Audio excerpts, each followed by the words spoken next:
Hello, welcome to கலாஸ் கரைவல். எல்லாரும் நல்லா இருக்கீங்களா? இன்னைக்கு நான் நல்ல ஒரு ஸ்நாக்ஸுமாக தான் வந்திருக்கேன். அது ஈஸியாக பண்ணிடலாம். அது என்னன்னா பன்னீர் வச்சு தான் பண்ண போகிறேன். பன்னீர் வச்சு நம்ம நிறைய ரெசிபிஸ் எல்லாம் பண்ணியிருக்கிறோம். ஆனால் இந்த மாதிரி ஸ்நாக்ஸ் ரேராக தான் பண்ணுறது.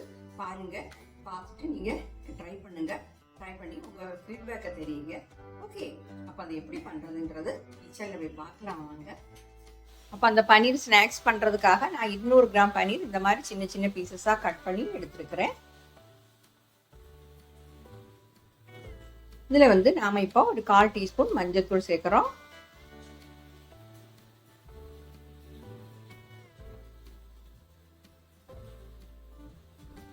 அப்புறம் ஒரு 1/2 டீஸ்பூன் மிளகாய்த்தூள் சேர்க்குறேன். நான் காஷ்மீரி சில்லி பவுடர் தான் சேர்க்குறேன். ஒரு 3/4 டேபிள் ஸ்பூன் டீஸ்பூன் வேணாலும் உங்களுக்கு சேர்த்துக்கலாம்.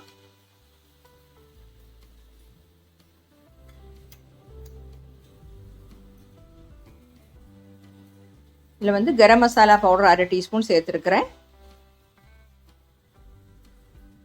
கொஞ்சமாக உப்பு,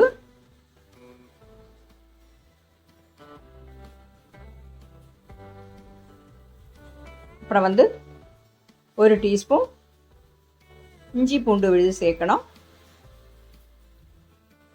1 டீஸ்பூன் சேர்த்தா போதும். எல்லாத்தையுமா நல்லா மிக்ஸ் பண்ணிடலாம். எல்லாம் அந்த பன்னீர் பீசஸில் நல்லா பிடிக்கணும். அந்த மாதிரி மிக்ஸ் பண்ணிக்கோங்க.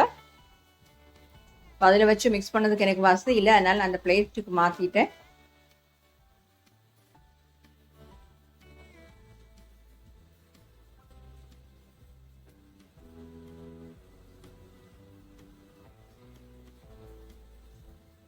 எல்லா பீசஸ்லையும் நல்லா பிடிக்கும்படியாக மிக்ஸ் பண்ணிக்கோங்க.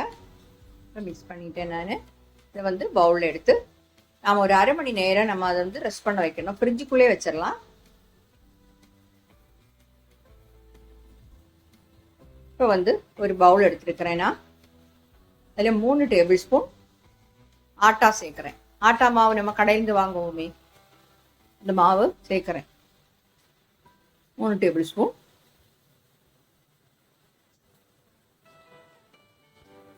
அதுக்கு கொஞ்சம் இதுக்கு தக்கபடி கொஞ்சம் ஒரு 1/4 டீஸ்பூன் மிளகாய்த்தூள், கொஞ்சமாக உப்பு.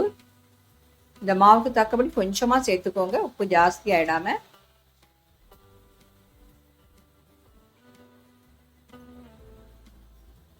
இப்போ இதில் கொஞ்சம் தண்ணி விட்டு நல்லா பிசைஞ்சிடலாம். கெட்டி எதுவும் இல்லாமல் நல்லா கை வச்சு இந்த மாதிரி மிக்ஸ் பண்ணிக்கோங்க. பார்த்தீங்களா, இந்த பருவத்துக்கு இருக்கணும்.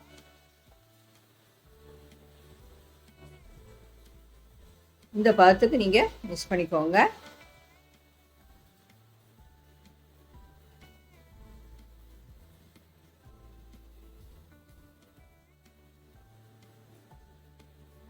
நீ நாம ரெஸ்ட் பண்ண வச்சு 1/2 மணி நேரம் ஆயிடுச்சு. பன்னீரை நான் ஃப்ரிட்ஜ்லேருந்து வெளியில் எடுத்துட்டேன். இப்போ அதுக்காக நம்ம கொஞ்சம் பிரெட் க்ரம்ஸ் எடுத்துருக்குறோம். இது ரெடியாக இருக்குது. பிரெட் க்ரம்ஸுக்கு நம்ம வீட்டில் ப்ரெட்டு எப்போவுமே இருக்குமே, அதை மிக்சியில் போட்டு கொஞ்சம் பொடிச்செடுத்தா போதும். அதுதான் பிரெட் க்ரம்ஸு.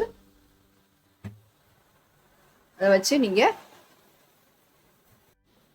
பண்ணலாம்.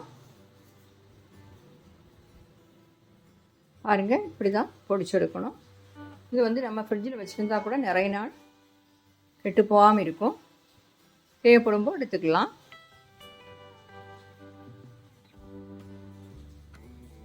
நல்லா கிளறி விட்டுப்போம்.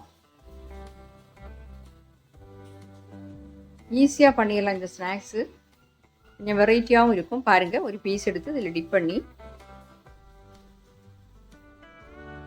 பிரெட் க்ரம்ஸில் கவர் பண்ணிவிட்டு நம்ம ஃப்ரை பண்ணிடணும். அவ்வளோதான், பெரிய வேலையெல்லாம் எதுவுமே இல்லை இதுக்கு.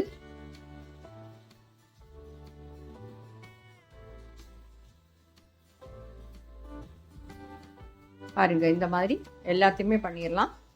உங்கள் கை வச்சு பண்ணதுக்கு கஷ்டமாக இருந்தால் நீங்கள் ஸ்பூன் வச்சு கூட பண்ணிக்கலாம்.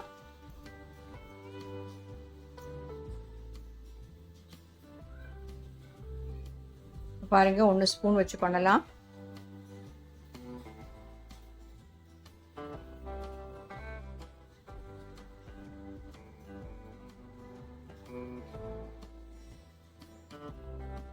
இந்த மாதிரி பண்ணிடலாம். கையில் ஆகாது.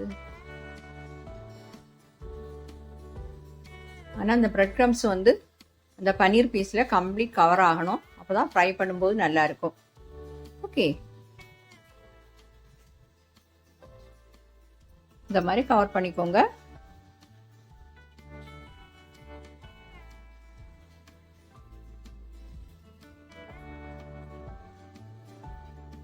கை வச்சு எடுத்து வச்சிடலாம், இன்னும் ஒன்றும் ஆகாது. பாருங்க, இந்த மாதிரி எல்லாத்தையுமே நான் கவர் பண்ணி வச்சிடுறேன். பாருங்க, இவ்வளோ இப்போது ஃப்ரை பண்ணுறதுக்காக கவர் பண்ணி வச்சுருக்கிறேன். மீதி உள்ளதை ஃப்ரிட்ஜில் வச்சுட்டு அப்புறமா கூட நம்ம ஃப்ரை பண்ணிக்கலாம். இப்போ ஆயில் சூடாக வச்சுருக்கிறேன். ஆயில் நல்லா சூடாகிடுச்சு. நீங்கள் வந்து மீடியம் ஃப்ளேமில் வச்சே பண்ணிக்கோங்க.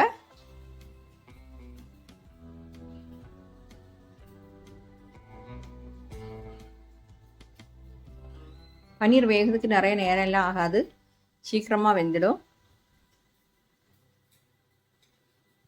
பபிள்ஸ் எல்லாம் கொஞ்சம் அடங்கினதுக்கப்புறம் நம்ம திருப்பி போடலாம். பாருங்க, லேசாக கலர் மாறதுக்கு திருப்பிடலாம். 2 சைடும் கோல்டன் ப்ரௌன் கலர் ஆனதுக்கப்புறம் தான் நம்ம எண்ணெயிலேருந்து மாற்றணும்.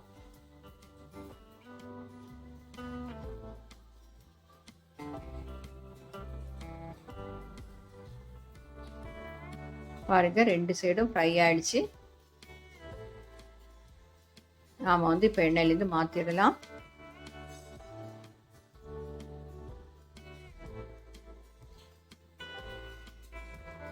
மீதி உள்ளதை நான் இது மாதிரி பண்ணி எடுத்துக்கிறேன்.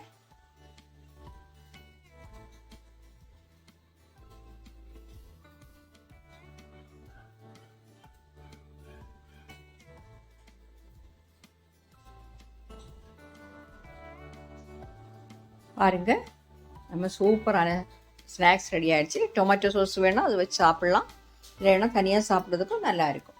Okay, thank you.